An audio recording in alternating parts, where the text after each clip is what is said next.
우리 주제표와 복음 캠페인 같이 하겠습니다. 자, 시작. 복음으로 교회를 새롭게, 세상을 이롭게, 복음으로 가정을 세우겠습니다. 복음으로 전도하고 선교하겠습니다. 복음으로 세상을 섬기겠습니다. 아멘. 오늘 묵상 말씀 사도행전 17장 31절 우리 세 번 같이 읽겠습니다. 이는 정하신 사람으로 하여금 천하를 공의로 심판할 날을 작정하시고 이에 그를 죽은 자 가운데서 다시 살리신 것으로 모든 사람에게 믿을 만한 증거를 주셨음이니라 하니라. 이는 정하신 사람으로 하여금 천하를 공의로 심판할 날을 작정하시고 이에 그를 죽은 자 가운데서 다시 살리신 것으로 모든 사람에게 믿을 만한 증거를 주셨음이니라 하니라. 이는 정하신 사람으로 하여금 천하를 공의로 심판할 날을 작정하시고 이에 그를 죽은 자 가운데서 다시 살리신 것으로 모든 사람에게 믿을 만한 증거를 주셨음이니라 하니라. 아멘. 예수님의 부활은 모든 믿는 사람에게 믿을 만한 증거가 됩니다. 믿음 가지시고 부활의 증인으로 살아가시기를 바라고 축복합니다. 하나님께서 오늘 우리에게 주시는 말씀은 요한복음 21장 15절에서 25절까지 말씀입니다. 자, 오늘 본문을 통해서 다 계획이 있다라는 제목으로 말씀의 은혜를 같이 나누겠습니다. 2년 전에 우리나라 최초의 아카데미상을 받은 영화 기생충이라는 영화가 있죠. 무려 4관왕이나 했습니다. 근데 이 영화에서 히트친 대사가 있는데 넌 다 계획이 있구나 하는 내용이었어요. 자신의 아들 때문에 온 가족이 직업을 갖게 되자 감탄하면서 계획 없이 살아가던 아버지가 아들에게 했던 말입니다. 자, 이 영화에서 의미를 모르고 무심하게 지나갔던 장면들이 나중에 알고 보면 중요한 의미를 담고 있는 그런 장면들이 많습니다. 또 우연처럼 일어난 일 같은데 나중에 보면 뒤에 일어나는 일에 그것이 복선이 되는, 원인이 되는, 또 단서가 되는 이런 내용들도 그 안에 다 숨어 있어요. 자, 그것은 그만큼 감독이 치밀하게 연구하고 연출했다라는 그런 뜻입니다. 여러분, 우리 하나님은 더 꼼꼼하고 완벽한 계획을 갖고 계신 하나님이세요. 그래서 우리는 이 대사를 예수님께 던져야 됩니다. 예수님은 다 계획이 있으시군요. 물론 이 계획은 하나님 아버지에게서 오신 것입니다. 예수님은 어쩌다가 재수 없이 가룟 유다라는 제자를 잘못 들여서 실패하신 것이 아니라 예수님의 책보다신가 고통당하심, 십자가에 달려 죽으심 이런 것도 우연한 사고로 이루어진 일이 아니라 다 하나님의 계획 안에서 이루어진 일입니다. 이 성경에서 자주 나오는, 특히 이 복음서에서 자주 나오는 표현이 말씀을 성취하게 하려 함이라 이런 말씀입니다. 그러니까 이미 기록된 구약 성서에 예고되고 또 예언되었던 그 하나님의 계획이 성취되는 내용이었다라는 사실입니다. 예수님이 제자들을 부르신 건 즉흥적인 선택이 아니었어요. 심지어 가룟 유다를 선택한 것도 예수님의 판단 미스가 아니다라는 것입니다. 가룟 유다는 자신의 잘못된 판단으로 예수님을 배신하였지만 하나님의 계획 안에는 그것까지도 다 들어 있었다라는 얘기입니다. 오해하지 말아야 될 것은 그렇다라고 해서 가룟 유다가 죄가 없는 것이 아니에요. 가룟 유다는 그러지 않으려고 했는데 하나님이 계획하셨기 때문에 어쩔 수 없이 그렇게 하는 게 아니다라는 거예요. 가룟 유다는 자발적으로 자기의 선택으로 예수님을 배신한 것입니다. 그러나 그것까지도 하나님의 구원 계획 가운데 포함하여서 역사하시고 합력하여서 선을 이루게 하신 것은 하나님이시다라는 거죠. 예수님은 그것을 알기 때문에 하나님의 뜻에 끝까지 순종할 수가 있는 것입니다. 예수님은 부활하신 후에 갈릴리에서 만났던 제자들을 다시 그곳으로 부르셨습니다. 예수님은 제자들을 치유하시고 회복하셔서 자신들의 사명을 감당할 수 있도록 하는데 관심이 있으세요. 저와 여러분들을 바라보실 때도 똑같습니다. 단지 우리를 위로하고 우리가 원하는 것 채워주고 끝나는 것이 아니라 우리를 치유하시고 회복시키시고 힘주시고 그래서 하나님이 원하시는 사명의 자리로 나가게 하는데 주님의 마음이 있고 계획이 있고 뜻이 있으시다라는 사실입니다. 예수님은 지금 특히 베드로에게 집중하고 있습니다.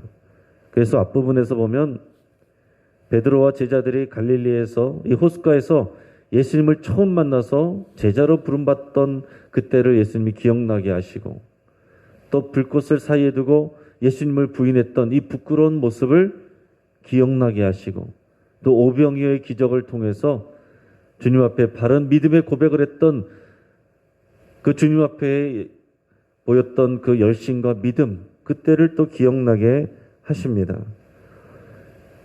그렇게 그 시간들을 기억나게 하시고 상처를 치유하시는 주님께서 이제 마지막 단계로 들어가고 계세요. 오늘 본문의 15절에서 17절까지 말씀을 같이 읽겠습니다. 그들이 조반 먹은 후에 예수께서 시몬 베드로에게 이르시되 요한의 아들 시몬아 내가 이 사람들보다 나를 더 사랑하느냐 하시니 이르되 주님 그러하나이다. 내가 주님을 사랑하는 줄 주님께서 아시나이다. 이르시되 내 어린 양을 먹이라 하시고 또 두 번째 이르시되 요한의 아들 시몬아 내가 나를 사랑하느냐 하시니 이르되 주님 그러하나이다. 내가 주님을 사랑하는 줄 주님께서 아시나이다.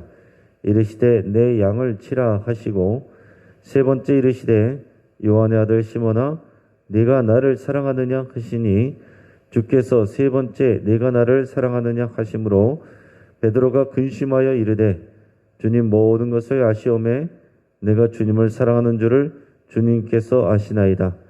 예수께서 이르시되 내 양을 먹이라. 아멘. 자, 예수님이 차려주신 아침밥을 먹은 제자들, 그 먹는 동안에는 아무 말도 하지 못했을 것입니다. 자신들은 예수님을 버리고 도망갔던 일이 주님 앞에서 아직 해결이 된 게 아니에요.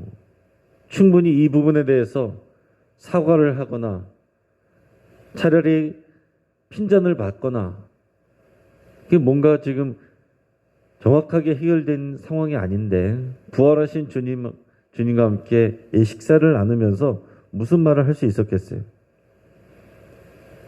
식사를 마치고 나서 예수님이 베드로에게 물어보셨습니다.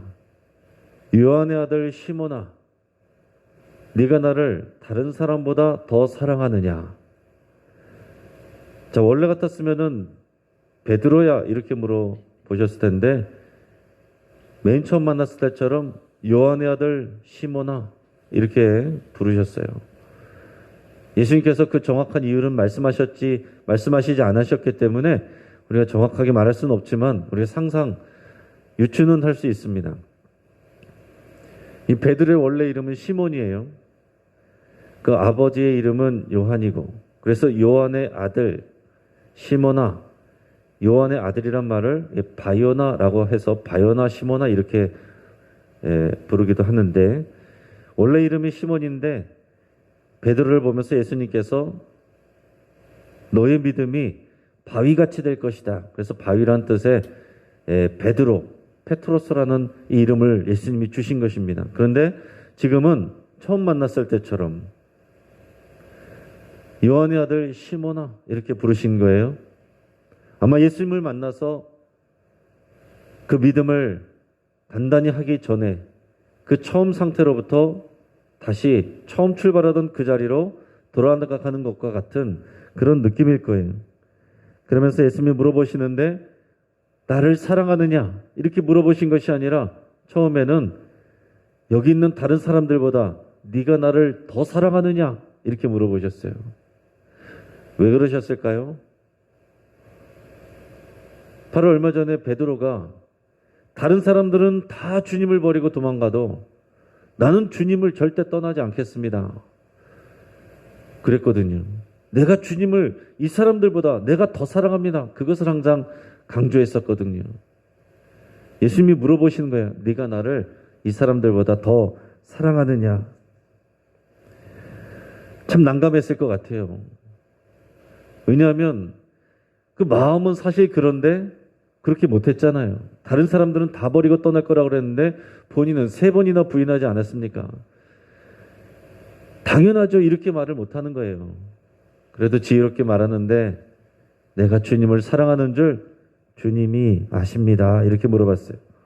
2번째, 3번째도 물어보실 때 예수님은 네가 나를 사랑하느냐? 예수님을 3번 부인했던 베드로에게 3번 다시 사랑을 확인하시는 예수님은 다 계획이 있으십니다. 지금 베드로를 괴롭히는 게 아니에요. 귀가 어두우신 게 아닙니다. 3번 베드로의 부인 그 이후에 예수님께서는 다시 그 사랑을 3번 확인하시면서 사실은 베드로를 핀잔 주고 있는 것이 아니라 부끄럽게 만들려고 하는 것이 아니라 그의 마음을 만지시고 회복시키고 있는 것입니다. 예전에는 이 내용을 통해서 그런 내용을 여러분 아마 들어보셨을 거예요. 예수님은 아가페오 이렇게 물어봤는데 베드로는 필레오 이렇게 대답했다라고. 2번째도 그렇게 대답하니까 예수님은 3번째는 네가 나를 그럼 필레오 하느냐 이렇게 물어봤다는 그런 말씀을 들어봤을 거예요. 아가페오는 보통 무조건적인 하나님의 사랑을, 필레오는 우정, 친구 간의 우정을 이렇게 얘기합니다. 그래서 이것을 통해서 예수님은 네가 나를 그렇게 무조건적인 사랑으로 사랑하느냐? 그러나 베드로는 저는 그 정도는 아니고 필레오 정도의 사랑으로 사랑합니다. 이렇게 얘기한 것이라고 또 이렇게 설교하는 내용들을 많이 들어보셨을 거예요. 그러나 실제로 성경에서 보면 그렇게 정확하게 구별해 놓지는 않았습니다. 또 예수님께서 친구를 위하여 자기 목숨을 버리는 것보다 더 큰 것은 없다라고 말씀하셨기 때문에 이 필레오 사랑이 굳이 하등급의 사랑이라고 말할 수 있는 것도 아닙니다. 아가페오와 필레오가 그 앞에서도 보면 다 교차적으로 사용이 되기 때문에 여기서 중요한 것은 예수님이 네가 나를 사랑하느냐 물어보시고 내가 주님을 사랑하는 줄을 주님이 아십니다. 이 대답했다는 것 그것만이 이제 중요한 거예요. 자, 그런데 3번째 물으실 때는 베드로가 근심하면서 대답했다라고 그랬습니다. 왜 근심하면서 대답했겠어요? 이 말의 원래의 그 언어의 뜻은 슬퍼합니다. 슬퍼하면서라는 그런 의미를 담고 있어요. 왜 그랬겠습니까? 자꾸 예수님께서 물어보시니까 두렵기도 하고 또 자신 있게 말할 수 없는 자신의 모습이 서글프기도 하고 그런 복합적인 마음이 있었겠죠. 그런 자신에게 예수님이 3번에 걸쳐서 사랑을 확인하신 후에 그때마다 내 양을 먹이라, 내 양을 치라 이렇게 말씀하셨습니다. 내 양이란 것은 옆에 있는 제자들과 또 그들을 통해서 복음을 듣고 구원받게 될 그리스도인들을 말하는 것입니다. 자, 예수님의 계획은 분명합니다. 예수님은 베드로를 치유하시고 회복시키셔서 사명을 감당하도록 그렇게 세우시는 거예요. 예수님은 우리에게 완벽한 사랑을 원하시는 것은 아닙니다.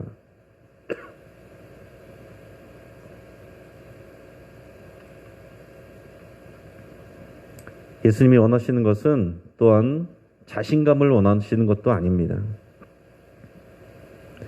자신의 연약함을 인정하는 가운데 주님을 사랑하는 그 진심을 원하시는 거예요. 여러분, 사역보다 사랑이 먼저입니다. 사역보다 사랑이 먼저예요. 사역의 원인이 사랑이어야 되고 사역의 목적이 사랑인 것입니다. 사랑이 없으면 사역은 오히려 사람을 상처 주게 되는 거예요. 예수님은 지금 그 사랑을 물어보시고 사명을 주시는 것입니다. 물론 사랑만 있고 사역이 없으면 그것도 아니죠. 우리가 주님을 사랑하는 것이 먼저고 그 사랑 때문에 사역하는 것이고 그 사역의 목적은 또한 사랑입니다. 그런데 우리는 여러분 어떻습니까? 예수님은 자신을 3번이나 부인했던 베드로에게 실망하지 않으셨어요. 그를 다시 회복시키시고 사명 주시고 계십니다. 근데 우리는 어떻습니까? 사람들에게 우리는 쉽게 실망합니다. 사람들은요,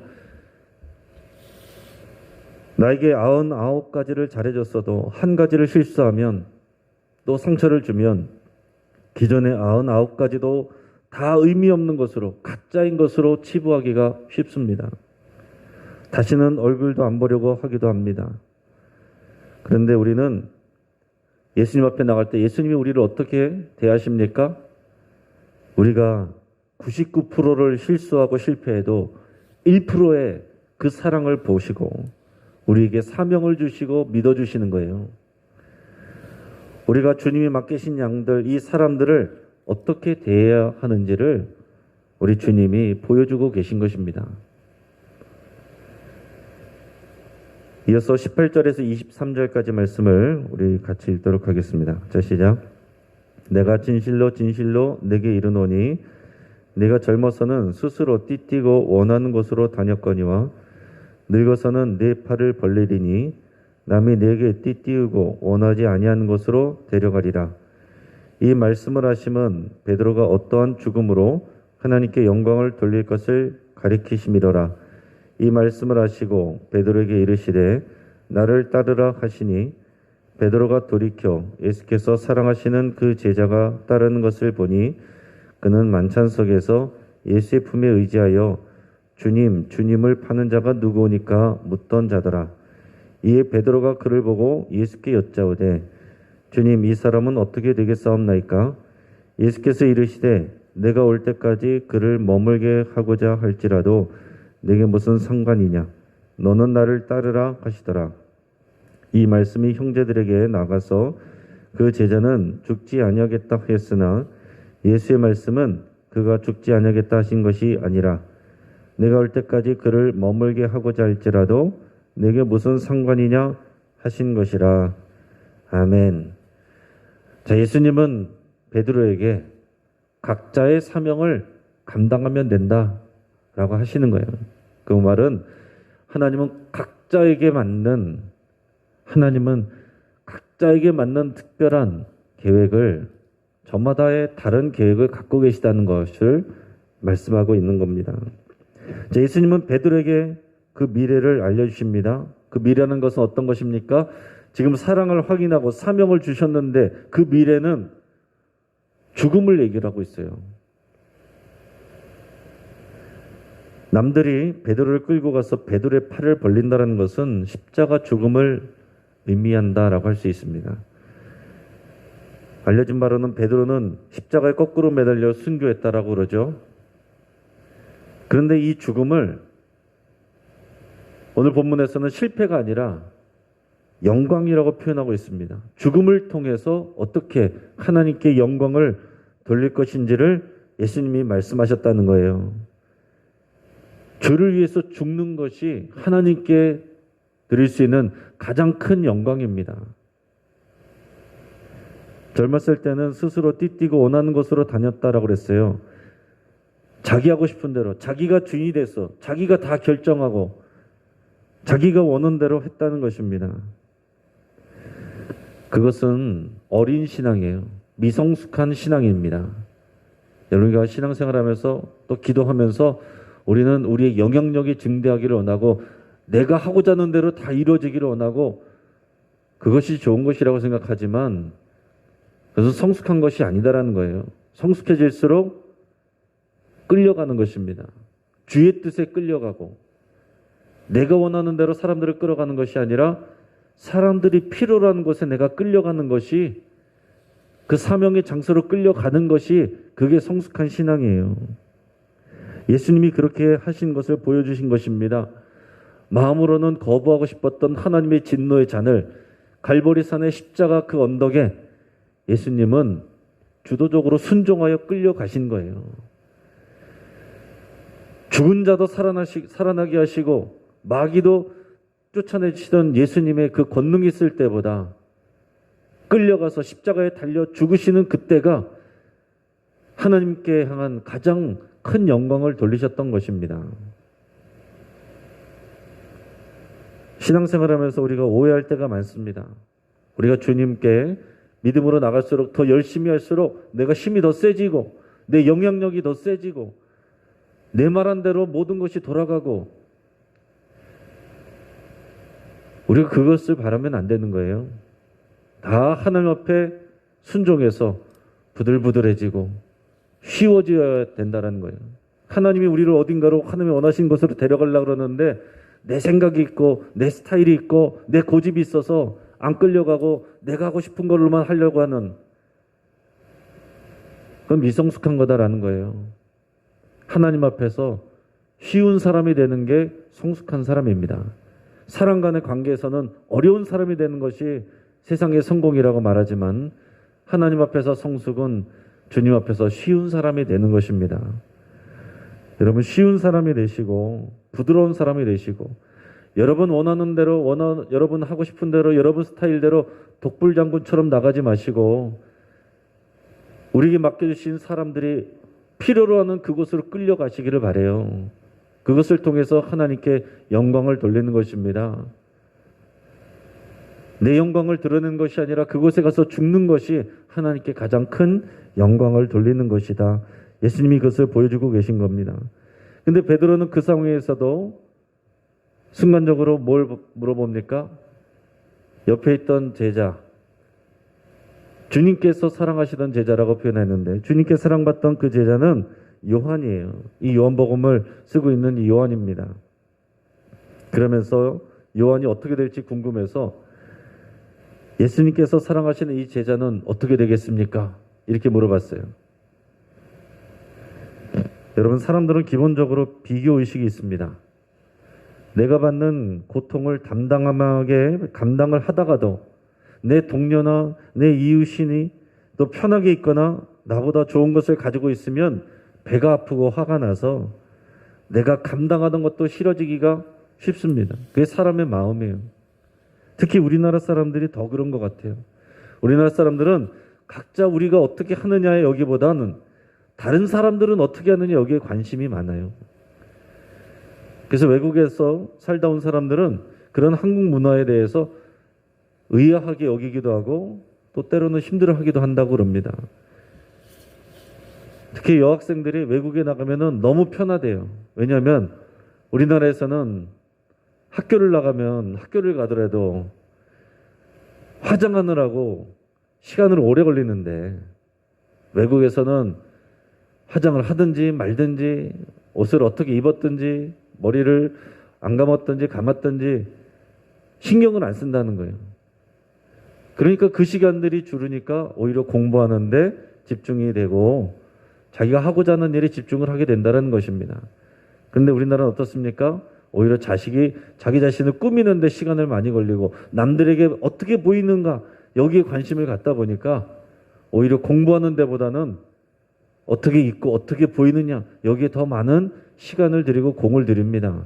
사람들과의 관계 안에서 심지어는 교회 생활하는 가운데서도 내가 어떻게 하느냐보다 남들과 비교를 하면서 남들은 어떻게 되느냐 또 남들은 나를 어떻게 보느냐 여기에 너무 많은 에너지를 쓴다라는 것입니다. 우리 주님은 나를 바라보시면서 나를 향한 나의 계획을 이루어 가시는 거예요. 다른 사람은 다른 사람에 대한 계획을 이루어 가시는 것입니다. 예수님은 남을 신경 쓰지 말고 각자의 사명을 감당하라고 말씀하십니다. 남을 상관하지 말고 너는 나를 따르라. 실제로 사도 요한은 순교하지 않은 것으로 이렇게 보통 알려져 있습니다. 그러니까 유배는 갔지만은 이게 나이 들어서 죽었다는 거예요.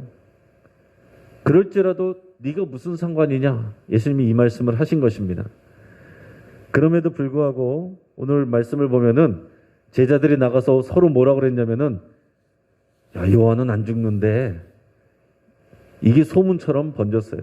그래서 여기다가 사족을 달아놨습니다. 23절에 보면 예수님의 말씀은 그가 죽지 아니하겠다 하신 것이 아니라 내가 올 때까지 그를 머물게 할지라도 너에게 무슨 상관이냐 이 말씀을 하신 것이다. 본인이 이렇게 해명을 써놓고 있습니다. 그만큼 예수님의 제자들도 그렇고 남들이 어떻게 되느냐 이게 굉장히 큰 관심이에요. 사람의 마음은 내가 힘들다가도 나보다 더 힘든 사람들을 보면 그래도 내가 낫지 이런 마음을 가져요. 그런데 또 하나님 앞에 감사드리고 나는 행복하지 그러다가도 나와 비슷한 사람이 더 좋은 것을 누리는 것을 보면 갑자기 내가 불행한 것처럼 여겨지는, 내 삶이 의미 없어지는 것처럼 느껴지는, 이것이 연약한 우리들의 모습입니다. 예수님은 베드로를 향한 계획이 있으시고 요한을 향한 계획이 있으신 겁니다. 저를 향한 계획이 있으시고 여러분을 향한 계획이 있으신 거예요. 비교할 필요가 없고 예수님만 바라보고 따라가면 되는 것입니다. 말씀을 정리합니다. 예수님은 베드로의 배신 때문에 실망하지 않으셨습니다. 오히려 3번이나 사랑을 확인하시면서 베드로를 치유하시고 그에게 사명을 주십니다. 그런데 우리들은 어떻습니까? 나의 실수와 잘못에는 다 이유가 있다라고 생각하면서 다른 사람의 실수와 잘못에는 가차없이 대하기가 일쑤입니다. 그동안 좋았던 것까지도 다 의미 없는 것처럼 생각하기가 쉽습니다. 하나님은 우리 각 사람에게 다 계획이 있으십니다. 각 사람이 생김새나 성격이 다를 뿐만 아니라 믿음과 반응도 제각기 다르기 때문에 하나님은 각자 우리에게 맞는 그런 스페셜한 특별한 계획을 가지고 역사를 하십니다. 그런데 우리들은 어떻습니까? 내가 주님을 따라가는 것에 집중하기보다 다른 사람이 어떻게 하는지에 더 관심을 갖습니다. 내가 힘들면 다른 사람들도 힘들어야 되고 남이 잘 되면 나도 잘 돼야 된다는 그런 생각을 하기가 쉬워요. 내가 어떻게 지내는가 보다 그래서 다른 사람이 어떻게 지내는가 여기에 더 관심 갖고 비교하면서 판단하기가 쉽습니다. 그러나 그것은 주님이 원하시는 것이 아닙니다. 나의 연약함을 인정하고 주님께 사랑을 고백하시기를 바랍니다. 우리에게 필요한 것은 자신감이 아니라 주님을 향한 사랑과 신뢰가 필요한 것입니다. 나를 향한 주님의 계획은 완전하고 특별하다는 것을 여러분 확신하고 감사할 수 있기를 주의 이름으로 축복합니다. 같이 기도하겠습니다. 우리 말씀을 붙잡고 함께 기도하겠습니다. 나를 향한 주님의 무한한 용서와 이해에 여러분 감사드릴 수 있기를 바랍니다. 우리 주님은 우리를 바라보면서 그렇게 쉽게 실망하지 않으세요. 이미 다 알고 계시기 때문에 우리가 죄인일 그때 우리를 위해 죽으셨기 때문에 실망하시지 않고 우리를 붙들고 계십니다. 그 하나님의 은혜와 사랑 앞에 감사드릴 수 있길 바랍니다. 내 안의 판단과 용서하지 못함과 분함과 억울함을 주님 앞에 다 내려놓을 수 있길 바랍니다. 십자가에다 못 박을 수 있길 바랍니다. 어떠한 상황에도 내가 또한 다른 사람과 비교하지 않고 오직 주님을 사랑하며 주님을 따라가기로 이 시간 결단할 수 있길 바랍니다. 우리 가정을 위해서 기도할 때 우리 가족들을 대하는 우리가 나의 수준이 아니라 주님의 수준과 마음으로 우리 가족들을 바라볼 수 있기를 위해서 여러분 결단하고 기도하겠습니다. 오늘 수요 예배를 위해서 기도하시고 하나님의 은혜를 또 성령 충만함을 부어주시기를 위해서 함께 기도하겠습니다. 또한 우리 주변에 실망하고 주저앉아 있는 성도님들이 있다면 그분들을 위해서 여러분 같이 기도하겠습니다. 예수님께서 그들을 치유하시고 회복시키셔서 죽기까지 그 사명을 감당할 수 있게 하시기를 위해서 우리 함께 기도하겠습니다. 이 시간 주여 한번 부르실까? 우리 합심하여 함께 기도하겠습니다. 주여